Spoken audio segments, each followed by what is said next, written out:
abrir a palavra de Deus lá na carta de Paulo aos Romanos, a igreja de Roma. Nós estamos falando sobre piedade, já a 38ª mensagem sobre o milagre da glória de Deus. Esse assunto é um assunto muito especial, e nós estamos falando aqui sobre o versículo 23, capítulo 3, versículo 23, que diz: pois todos pecaram e carecem da glória de Deus. Você pode repetir essa frase comigo? Pois todos pecaram e carecem da glória de Deus. Então, o pecado traz carência. Nós temos falado isso já há muitos domingos, explicando por que Deus, quando você aceita Jesus, você se torna uma pessoa rica. Você começa a ficar enriquecido da glória de Deus. Você ficou agora sem a carência que você tinha da glória de Deus. Por quê? Porque a glória de Deus veio habitar em você. E a glória e Deus são inseparáveis. Onde está a glória, está Deus. Se você agora é rico da glória, você é rico de Deus. Aleluia. Amém, queridos? Você podendo. Nós vamos continuar falando hoje sobre o degrau da piedade que nós começamos domingo passado e tivemos algumas dificuldades no momento aqui, né? Meu tablet aqui deu algumas dificuldades, mas hoje nós estamos mais organizados e vamos continuar falando sobre este assunto. Você pode afirmar comigo? O nosso Deus é piedoso. Amém? Nosso Deus é piedoso. A igreja deve sentir o que Deus sente. Nós precisamos ter os mesmos sentimentos de nosso Senhor e Salvador Jesus Cristo. Se o nosso Deus é piedoso, a igreja precisa ser uma igreja piedosa. A igreja deve agir e viver segundo o coração de Deus. Nós não podemos agir segundo os nossos princípios, né? A situação na Bolívia está difícil, né? As notícias não são agradáveis, mas eles sabem quem os enviou, quem deu a ordem para eles ir. Então isso traz sossego, porque eles não estão fazendo o que eles querem, estão fazendo o que Deus quer. E quando você faz o que Deus quer, a paz de Deus vem até a tua vida. Você começa a caminhar em paz nesta terra. Você vai começar a sentir os benefícios da obra da fé. Quando você crê em Jesus Cristo, você está fazendo a obra da fé. Deus te tira do mundo e te coloca no caminho dele. Te inclui, como nós temos falado, na escada dele. A escada de Deus, né? E a piedade é um degrau já bem alto. Nós temos visto aí os degraus. Primeiro degrau, o degrau da fé. Por que o primeiro degrau, o degrau da fé? Porque é a primeira etapa na vida do homem. Quando ele aceita Jesus, é porque ele acreditou, ele teve fé no Filho de Deus. E aí Deus pega ele e coloca no caminho, coloca na sua escada, no primeiro degrau. O segundo degrau fala da virtude de Deus. O homem que tem fé em Jesus Cristo é um homem que está agora aberto ao agir de Deus na sua vida, à virtude de Deus na sua vida. O segundo degrau é um degrau que Deus é que o leva. Deus é que te leva a experiências com Ele, né? Só quem pode, por exemplo, batizar com o Espírito Santo é o Senhor. A Bíblia diz que Ele é o batizador, né, com o Espírito Santo. E muitas pessoas, quando têm essa experiência, não é igreja, não é pastor, não é irmão, é o próprio Senhor que te dá essa experiência. Amém, queridos? Então você que ainda não é batizado no Espírito Santo, você deve buscar em Deus essa experiência com Ele. E como é que eu faço isso? Buscando ao Senhor. Você deve buscar conhecer mais o Senhor através da sua palavra. Você deve buscar mais ao Senhor através da oração. Você deve buscar mais ao Senhor através da comunhão com a igreja. O que te liga a Deus é a igreja. A Bíblia diz que nós precisamos estar congregados. Se eu não estiver congregado, eu estou afastado da igreja, do povo de Deus. Eu tenho que me envolver com o povo de Deus. Eu preciso estar envolvido no mesmo rebanho do Senhor. Se eu sou ovelha, eu preciso estar envolvido com outras ovelhas e ser pastoreado por um pastor de Deus. Amém, queridos? Amém. Depois nós vemos que Deus agora exige de nós alcançar os degraus seguintes. E o degrau seguinte é o conhecimento. Você precisa estudar a palavra de Deus. Você precisa dedicar tempo à palavra de Deus. Como é que eu vou conhecer a Deus? Eu vou conhecer a Deus conhecendo a sua palavra. E através desse conhecimento, você vai adquirir domínio próprio. Você vai começar a dominar a si mesmo. Porque o Senhor vai te capacitar pelo conhecimento de quem Ele é para a tua vida. E você passa a confiar nele de uma maneira tal que você passa a ter domínio próprio. O degrau seguinte é a perseverança. Quem tem domínio próprio consegue perseverar. E a perseverança é algo que está muito carente na vida do povo de Deus. O povo de Deus é um povo que persevera pouco. E então a perseverança é o quarto degrau. E nós precisamos perseverar na palavra de Deus, no caminho do Senhor, nas coisas de Deus. O quinto degrau é o degrau chamado piedade. Amém? Amém? Amém. Tem certeza? Amém? Bem, então é piedade. Então a piedade, aqui na estação, na Central do Brasil, tem uma estação chamada Piedade, e antes de piedade veio o encantamento, o encantado, né? Então a pessoa fala no encantado, antes do encantado vem todos os santos. Meu Deus, isso é complicado, né?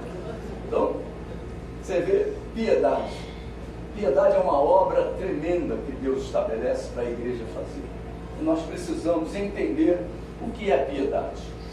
Segundo o dicionário do Aurélio, piedade representa o amor às coisas de Deus. Piedade também pode ser considerado como devoção. Piedade também é compaixão. Piedade é dó. Piedade é um sentimento de pena. Então a igreja deve ter esse sentimento de compaixão. Em várias passagens a Bíblia descreve que Jesus Cristo teve compaixão das pessoas. E os curava, os alimentava, multiplicava pão, né, e peixe, por causa da compaixão, vendo aquela multidão, seguindo ele, já alguns dias, sem comida. E Jesus ali faz um milagre tremendo naquelas vidas. Esse sentimento deve permear a igreja do Senhor Jesus. Esse sentimento deve fazer parte da vida, da nossa vida cristã. A piedade deve fazer parte da nossa vida diária.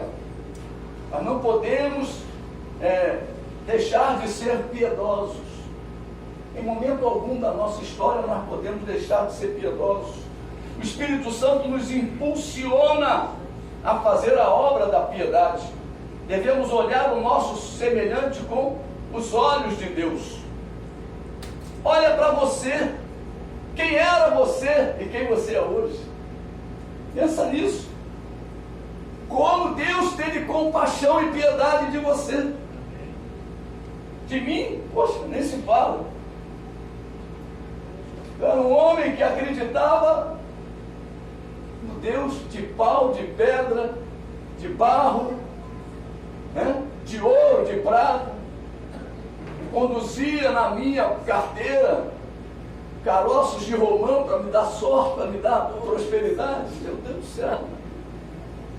Eu sou um cara formado. O diabo cega o homem. O diabo acaba com a sabedoria humana. Ele carrega o homem a fazer coisas absurdas. Agora mesmo tivemos notícia lá no sul Uma família, para receber prosperidade do diabo, teve que sacrificar 2 crianças. O senhor agora só teve notícias. Jornal aí. E como é que um delegado cristão descobriu isso? Por revelação de Deus. Deus falou com ele, foi um sacrifício que fizeram. E ele aí caminhou nessa linha e pegou as caras. Como pode? Quem soube dessa notícia, pelo amor de Deus, será que só eu? Alguns souberam. Glória a Deus. Tem gente aí que está levantando o braço. Tem irmão aí que levantou o braço e louva a Deus. Porque Deus revela. Deus é o nosso ajudador. Amém? Deus nos ajuda nas nossas fraquezas. Piedade, segundo a enciclopédia bíblica, representa o amor e respeito às coisas da nossa fé. Meu irmão, nós temos que respeitar o nosso irmão. Nós temos que respeitar a igreja, temos que respeitar as autoridades eclesiásticas da igreja. Cuidado, não fala de ninguém não. Nós temos que ter cuidado. Não se assenta no trono de Deus. Aquele que julga toma o lugar de Deus. Então nós precisamos ter muito cuidado. Então, como diz aqui a enciclopédia bíblica, representa o amor e respeito pelas coisas da nossa fé. Ame a palavra, tenha respeito pela palavra, tenha respeito pelos irmãos que se esforçam. Às vezes você pensa, está desafinado demais, está um horror, meu Deus do céu, pelo amor de Deus, não fala isso. Às vezes eu ligo a rádio, está lá um irmãozinho, uma irmãzinha falando, o português é horrível, mas está lá fazendo a obra, e quem fala bem está em casa quietinho. Não é verdade isso? Glória a Deus. É isso que é verdade. A pessoa se expõe com toda a sua fragilidade, mas ela está lá fazendo a obra. E aquele que fala bem, que cheio de estudo, está em casa criticando. Se ele pudesse falar, talvez ele falasse bem e alcançasse uma vida que gostaria de ouvir alguém que fala bem. Porque tem pessoas que só querem ouvir o evangelho de bocas que falam bem, que falam um português perfeito. Nós vai e ele já desliga o rádio. Já desliga o rádio. Pensa, ele já desliga o rádio. Então nós precisamos ter pessoas em todos os níveis pregando o evangelho. Então nós precisamos cada vez mais nos envolver com a obra de Deus. Isso é obra da piedade. Amém? Na realidade é a compaixão pelos sofrimentos alheios.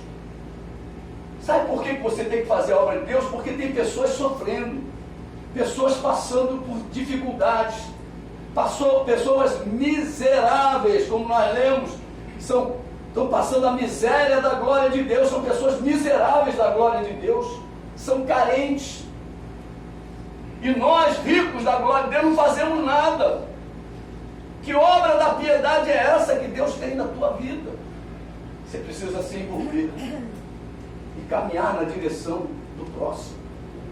Levar para ele a oportunidade dele se enriquecer como você é rico. Amém, queridos? Amém, Jesus.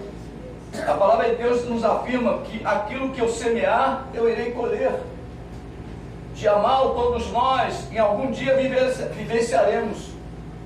E a prática da piedade contará muito nesses dias. No dia em que você passar pelo dia mal, a Bíblia fala algo tremendo no Salmo número 4. Abra lá o Salmo número 4.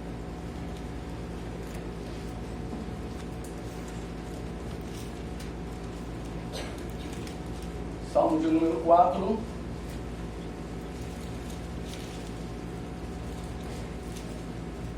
Diz assim: responde-me quando clamo, ó Deus, da minha justiça.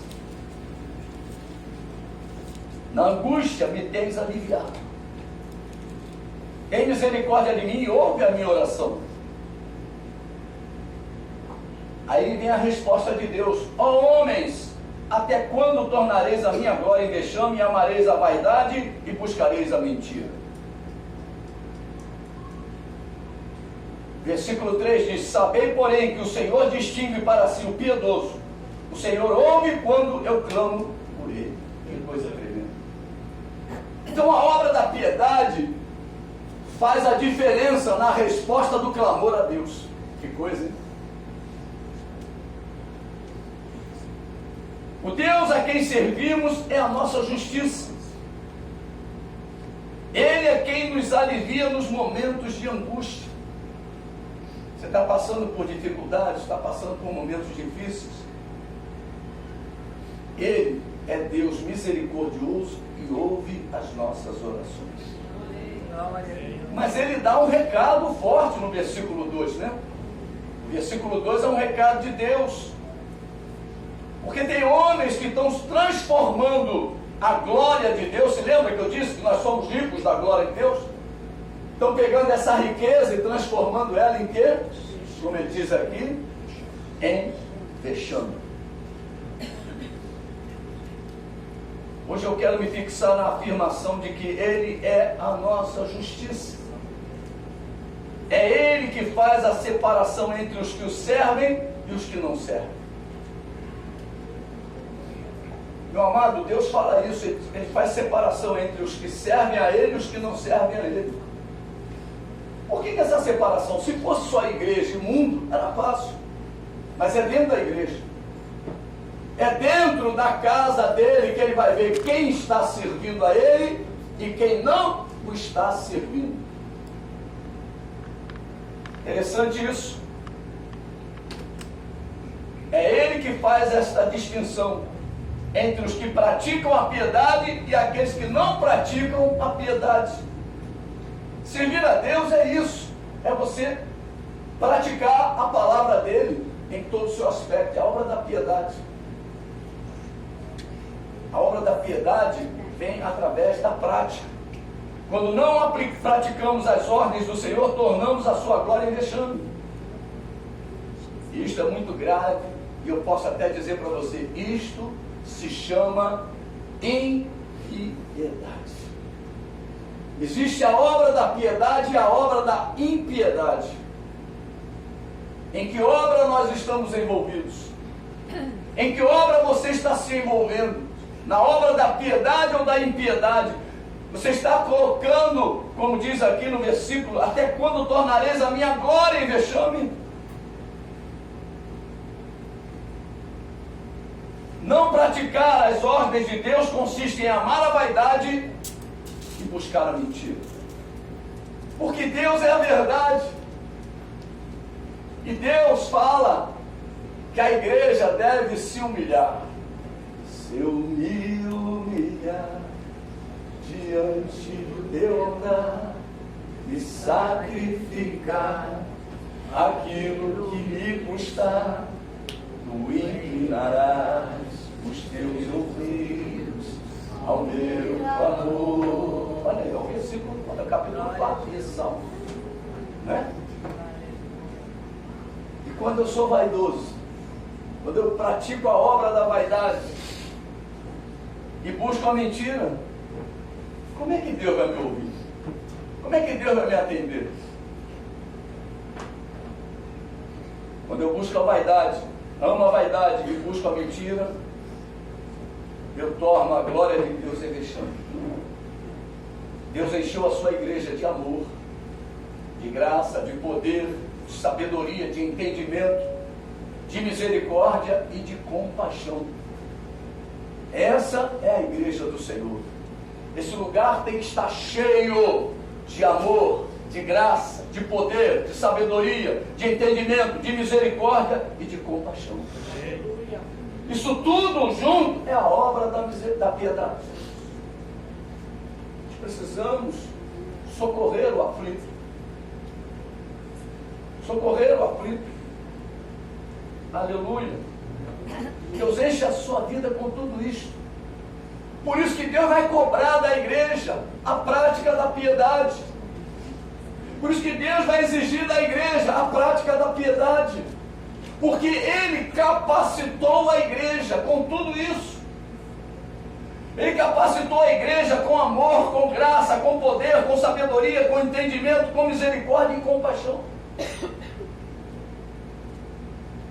Não adianta você dizer que não está bem. Meu irmão, eu não estou bem para fazer a obra. Meu irmão, Se Jesus voltar hoje, o que a Bíblia manda? Manda nós nos humilharmos, pedirmos perdão a Deus e se levantar e caminhar. Ou tu acha que aqui quem faz a obra é melhor do que os outros?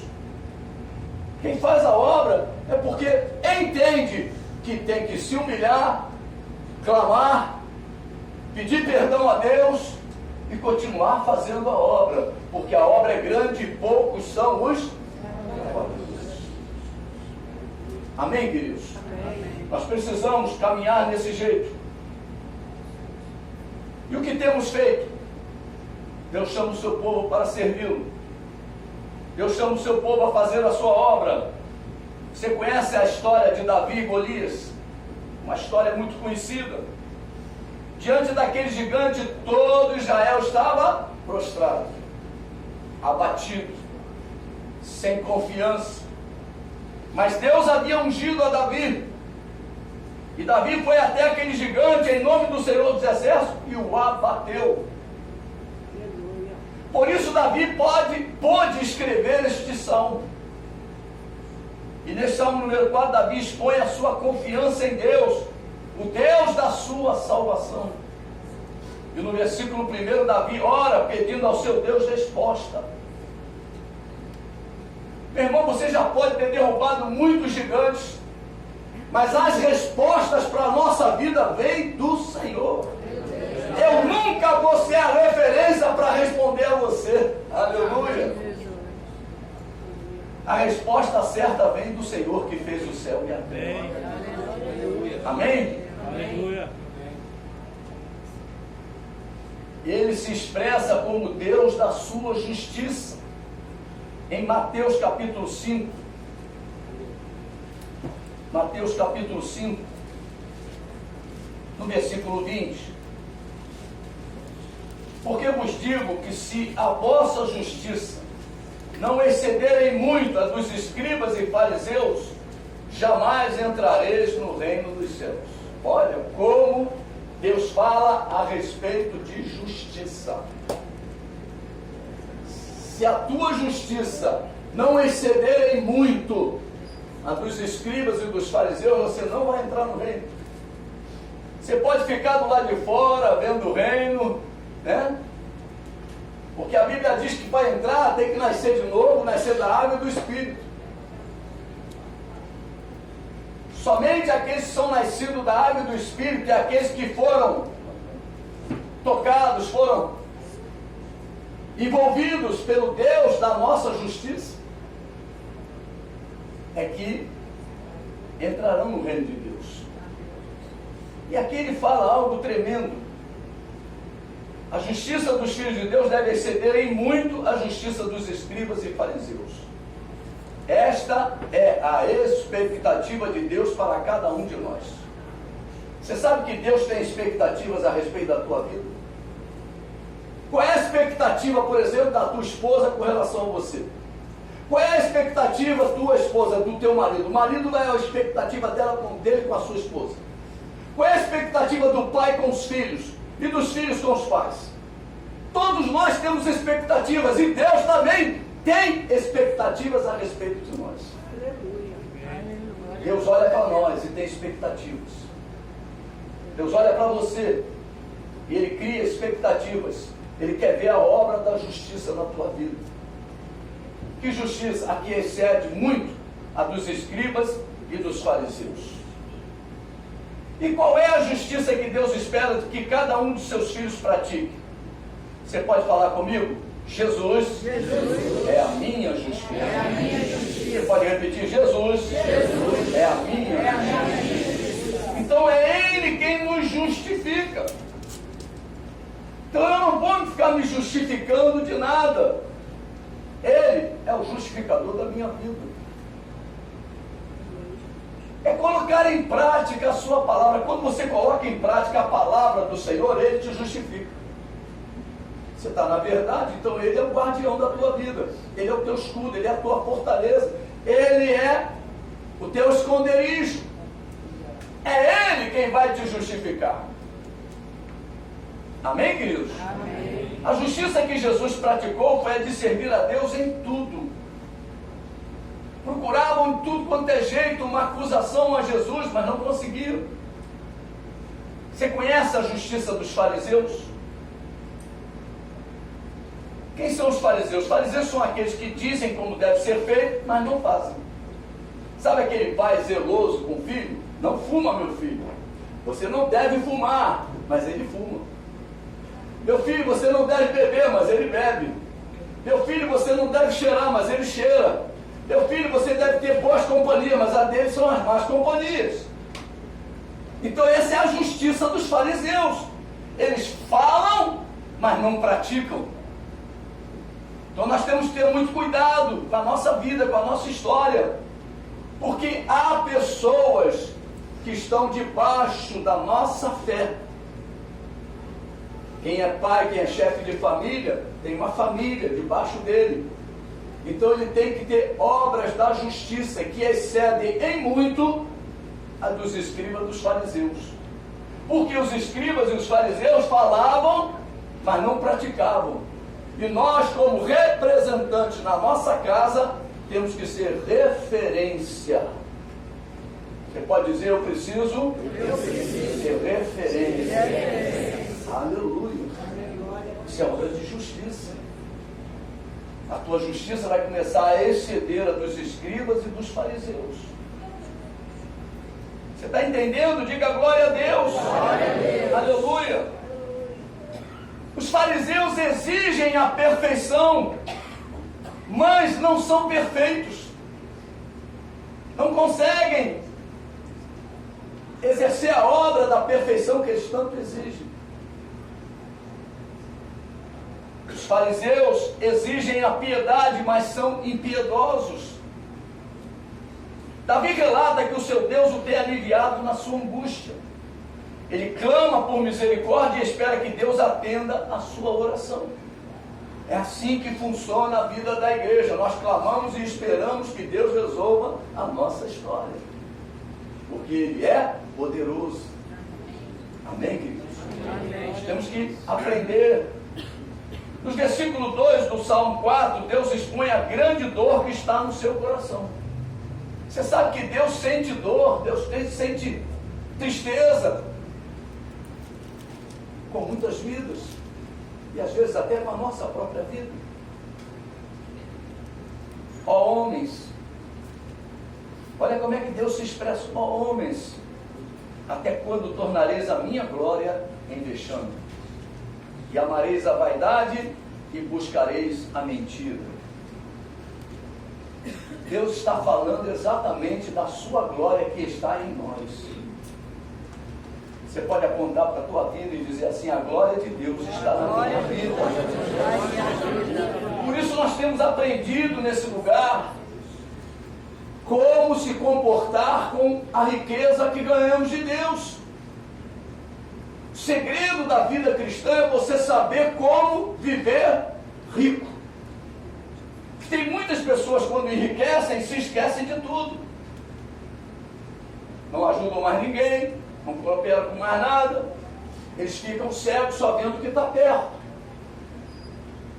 E tem muito crente que quando ele recebe o perdão de Deus, ele acha que ele tem algum valor. Ele começa a ficar vaidoso, ele acha que ele é o tal.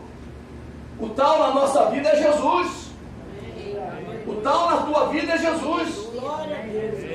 Amém, queridos? A ruína precede, a soberba precede a ruína.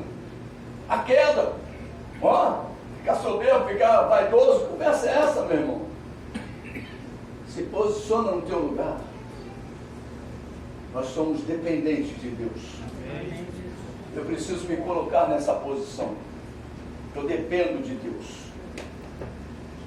As pessoas, quando não colocam em prática as orientações do Altíssimo, necessitarão da intervenção direta de um servo cheio da unção, cheio da glória de Deus, como foi com Davi naquele episódio com Golias. Aquele povo todo, Saul e todo aquele povo de Israel, estava tremendo. O gigante aparecia e só afrontava. E aquele povo todo tremendo. Então, quando você não pratica as orientações do Altíssimo, você vai precisar de uma intervenção de alguém que tem a unção de Deus sobre a vida dele e que tem mantido essa unção. Davi aparece, um igual a eles, e vence aquele gigante. Por quê? Porque sobre ele estava a presença de Deus. Amém, queridos? Amém. A presença de Deus é fundamental na nossa vida, na nossa história, na nossa fé. Moisés, quando ora a Deus, diz assim: a tua presença nós não vamos. Essa talvez seja a oração mais linda da Bíblia. Sem a tua presença nós não vamos. Você pode dizer: sem a presença de Deus na minha vida, eu não vou a lugar algum. Aleluia, não tem destino. Mas com a presença de Deus na minha vida, eu sei para onde eu estou indo. Aleluia. Aleluia. Muitas pessoas estão correndo atrás do vento.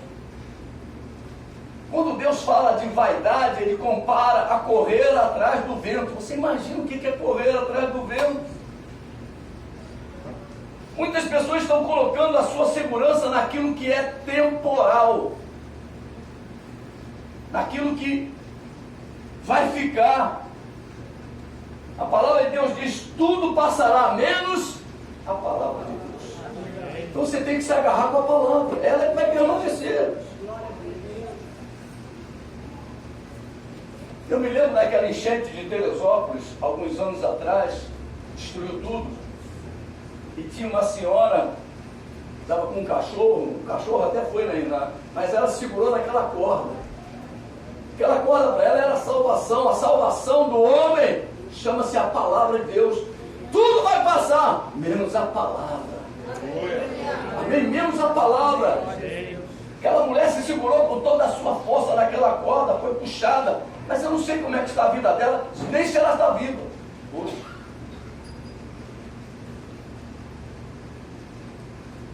Muitas pessoas estão se apoiando em doutrinas de homens ou até doutrinas de demônios.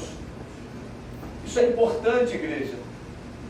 A sã doutrina, a doutrina sadia, a doutrina que traz saúde para o rebanho, a doutrina que traz saúde para a sua vida espiritual, ela precisa ser preservada. Existe uma doutrina, somente uma doutrina. A Bíblia fala uma fé, uma palavra, um só Espírito. Então nós precisamos nos lembrar disso. Cuidado com a doutrina, cuidado com a palavra de Deus. Não fique andando atrás de tagarelas, de pessoas que se dizem. É um perigo hoje, nós estamos vivendo o período do fim, o período que antecede o arrebatamento da igreja. E Jesus, quando fala a respeito desse tempo, ele começa dizendo: vede, não vos enganeis. É o tempo do engano, é o tempo em que vai acontecer vários falsos profetas e falsos mestres, falando de Cristo. E ele diz: muitos virão em meu nome.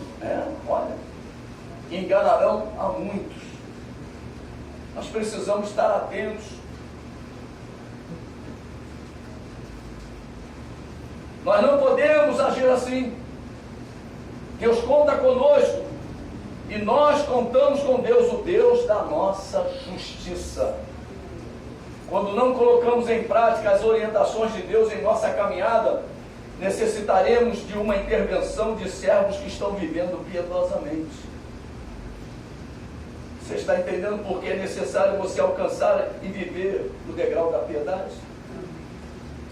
Por amar a vaidade e buscar um estilo de vida mentirosa, o rei Saul estava sem a provisão de Deus para a sua vida. A história do rei Saul é porque ele foi ungido. Meu irmão, a unção desce sobre a igreja. A Bíblia diz que a unção permanece sobre a igreja. Então, Saul continuava sendo ungido. Davi fala isso. Não posso matar o ungido do Senhor.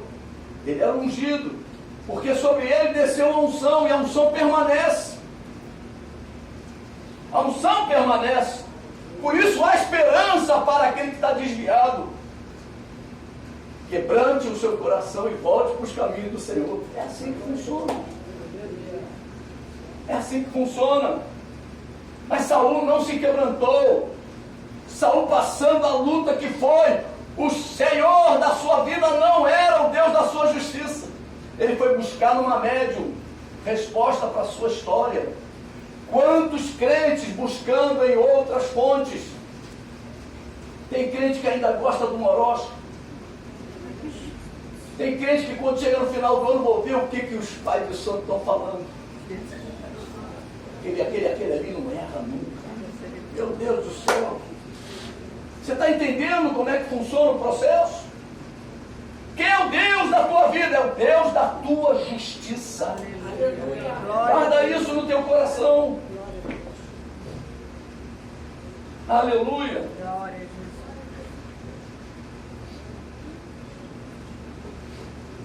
Você pode perguntar para o seu irmão que está do seu lado qual é o estilo de vida que você tem buscado viver.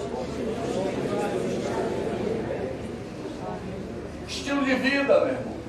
Está aí, ó. É o estilo de vida que vai marcar a nossa história. Amém, Jesus. Davi valorizava a aliança. Davi sabia que enquanto fosse fiel a seu Deus, Deus seria fiel a ele. É uma aliança, meu irmão. É uma aliança. Fidelidade ao trono de Deus. Mesmo que você permaneça infiel, Ele é fiel. Amém. Ele é fiel. Então nós precisamos entender isso. Deus honra os que o honram.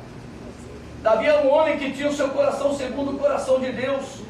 Lá em Mateus 6, é logo na página seguinte, versículo 21, diz assim: porque onde está o teu tesouro, aí estará também o quê?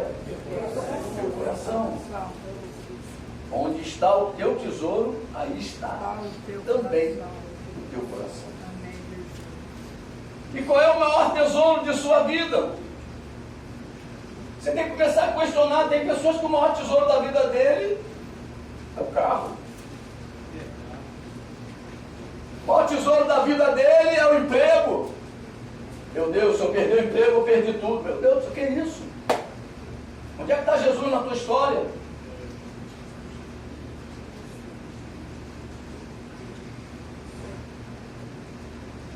Nós sabemos que quem sustenta tudo na nossa vida é o Senhor. Lembra de Jó? O Senhor deu, o Senhor tomou. Bendito seja o nome do Senhor. Então tudo que vem para a mão dos filhos de Deus é o Senhor que dá.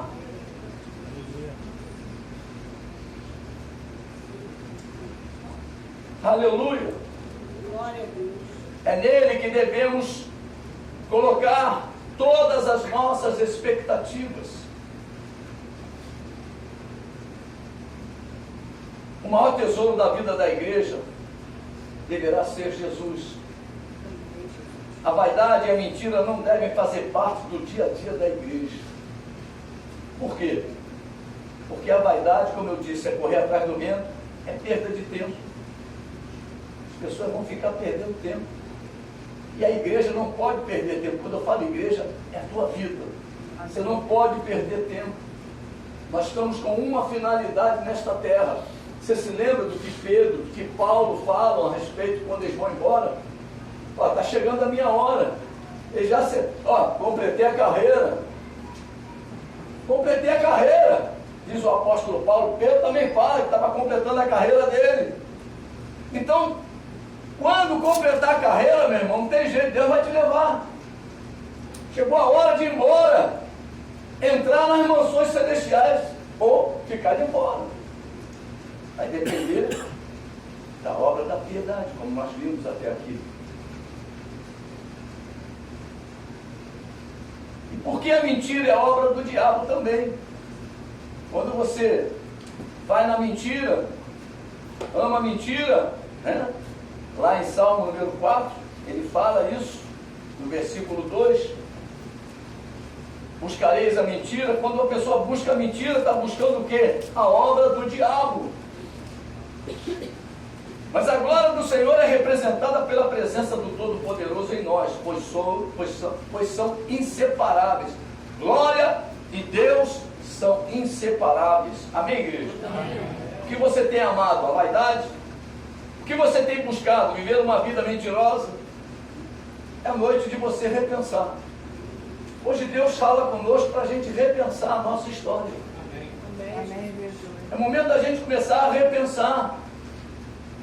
Eu quero agradar a Deus. Eu preciso agradar a Deus. No versículo 3 do Salmo 4, Deus nos dá uma informação preciosa. Sabei, porém, que o Senhor distingue para si o piedoso. O Senhor distingue para si o piedoso. Piedoso é aquele que faz a obra que Deus determinou. O que Deus determinou para a sua vida? O que você sabe que Deus determinou para a tua vida? Começa a fazer. Você sabe que Deus já determinou um monte de coisa para você. Mas a gente costuma usar argumentos humanos. Eu tinha um irmão, que já morreu,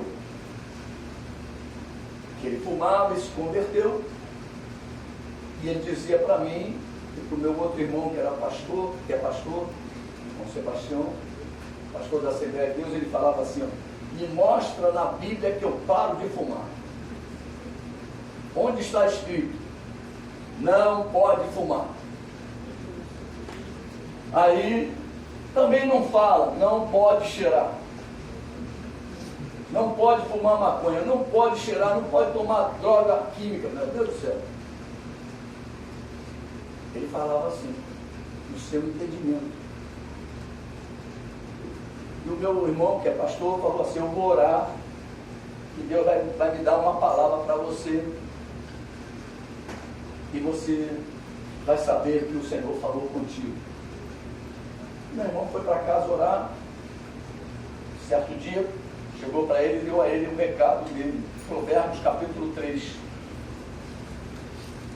Provérbios capítulo 3.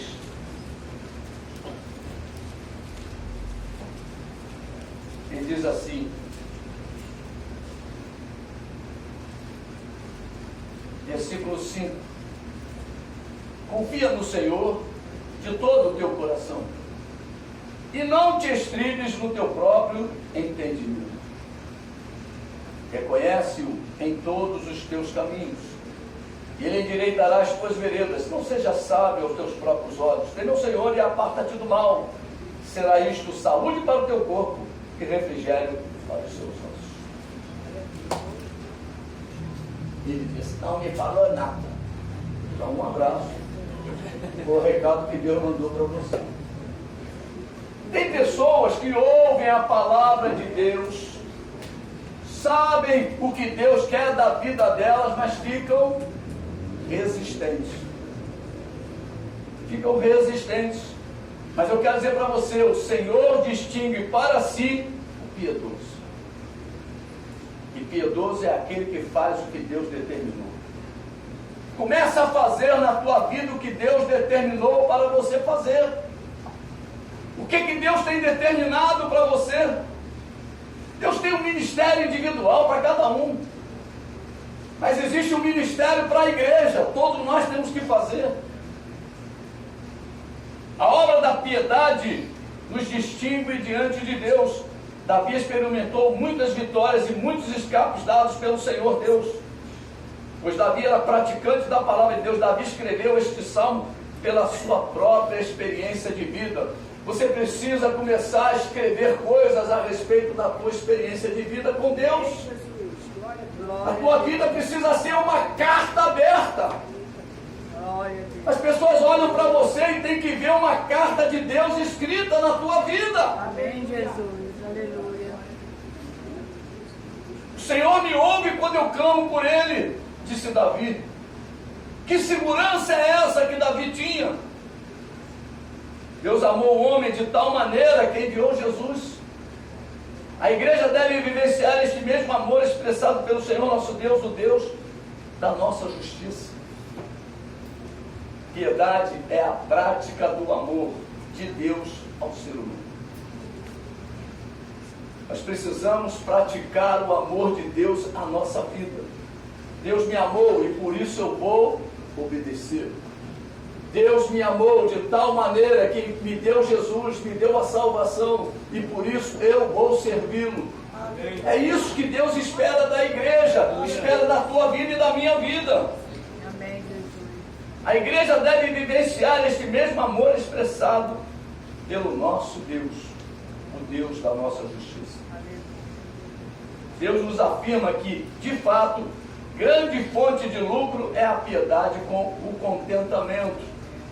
A igreja deve ser praticante da obra da piedade.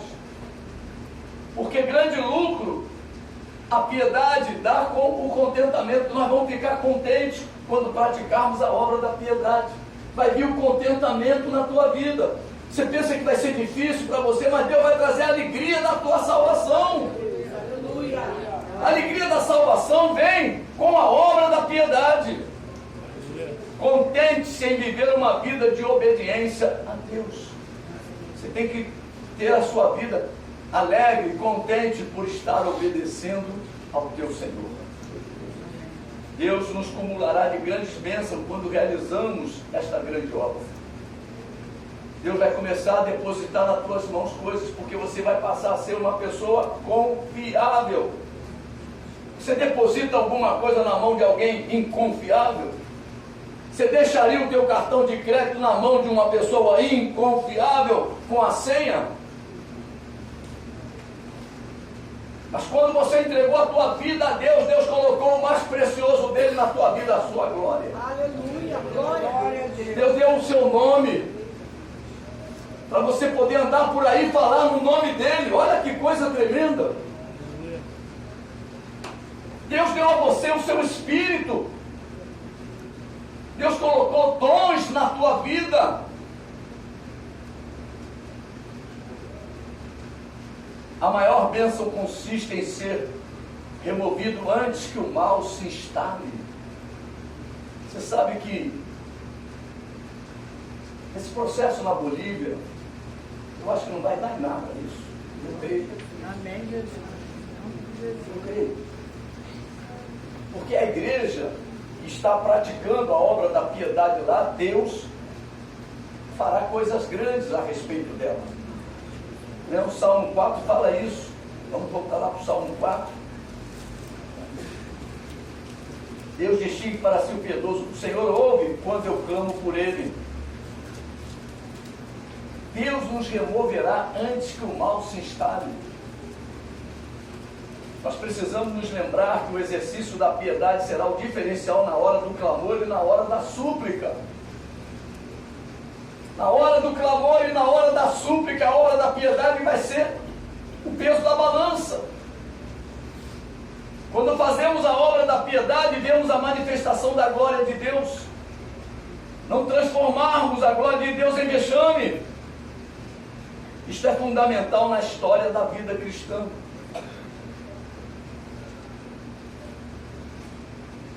Antes que se instale o governo do anticristo neste mundo, Deus retirará os piedosos. Deus retirará os piedosos. Amém. O mal não governa sobre os piedosos.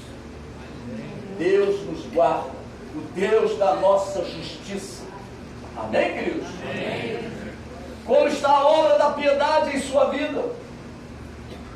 Você tem realizado esta obra? Lembre-se, Deus distingue para si os piedosos. Amém, igreja? Amém. Você tem vivenciado isso em sua caminhada? Devemos vivenciar a piedade, igreja. Devemos praticar a piedade. A igreja deve ser piedosa. A igreja deve se envolver com todos os projetos que visam minimizar o sofrimento alheio. Nós precisamos nos envolver nos projetos que minimizam o sofrimento alheio. Ali Israel estava vivenciando uma grande aflição e aperto. Os homens estavam espantados, estavam com medo das afrontas do inimigo. Mas Davi tomou a decisão de libertar aquele povo do jugo dos filisteus. E somente agindo desta forma nos transformaremos. Não transformaremos a glória de Deus em vexame. Imagina o vexame que seria o povo da glória de Deus sendo derrotado pelo adversário. Mas Deus levantou um homem, uma pessoa, e essa pessoa pode ser você. Essa pessoa pode ser você. Deus começa a te levantar na tua casa. Deus começa a te levantar com autoridade na tua casa. Começa a botar em ordem a tua casa. Põe em ordem a tua casa. Aí Deus vai confiar a você coisas grandes na casa dele. Você está pensando que não é assim? É assim que funciona. Minha casa tem que estar em ordem para que Deus possa confiar coisas grandes na casa dele. Como é que Deus vai confiar alguma coisa a alguém que a casa está numa bagunça? Ele vai fazer da casa de Deus uma bagunça. Pensa nisso.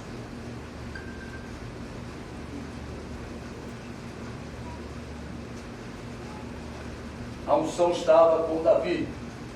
Amém, igreja? Amém. Você pode falar hoje a unção. Está com a igreja. A unção de Deus está sobre a tua vida, igreja amada. Quem é a igreja do Senhor, glorifica o nome do Senhor. Somente agindo assim, igreja, não amaremos a vaidade e nem buscaremos a mentira. Nós estaremos com o nosso coração sossegado. Sossega. Tem um hino, fala, sossega. Como é que é? Querido, sossega. Quieta minha alma.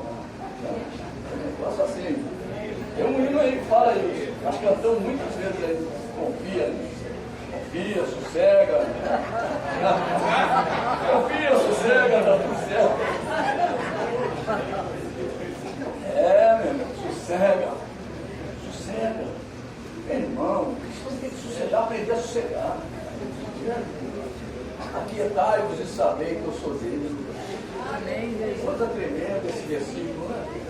Você está debaixo de uma pressão tremenda e Deus fala contigo. Aquieta. Sossega a tua alma. Sossega a tua alma. Está vendo esse ventinho que está soprando? A Bíblia chama de cicio. Está vendo esse cicio que está soprando? É nele que eu estou passando. Você está pensando que eu vou vir aqui com um barulho tremendo, vou sacudir as janelas, vou balançar as portas, vou trazer fogo, trovão? Meu irmão, Deus está entrando na tua vida como um cicio. A quietude de Deus. Porque você tem feito a obra da piedade. E Deus distingue os piedosos. Aleluia. Não buscaremos a mentira e nem amaremos a vaidade. Somente agindo assim seremos distinguidos pelo Senhor de uma geração que não quer praticar a justiça de Deus. Meu irmão, quem quer praticar, amém. Quem não quer, amém. Deus é assim, meu irmão. Deus só distingue. Você quer? Distingue. Não quer? Fica quieto. Eu quero praticar. Amém. Eu quero procurar praticar. Se você quer, fique de pé. Em nome de Jesus. Amém. Somente agindo assim, teremos o nosso clamor respondido pelo Senhor.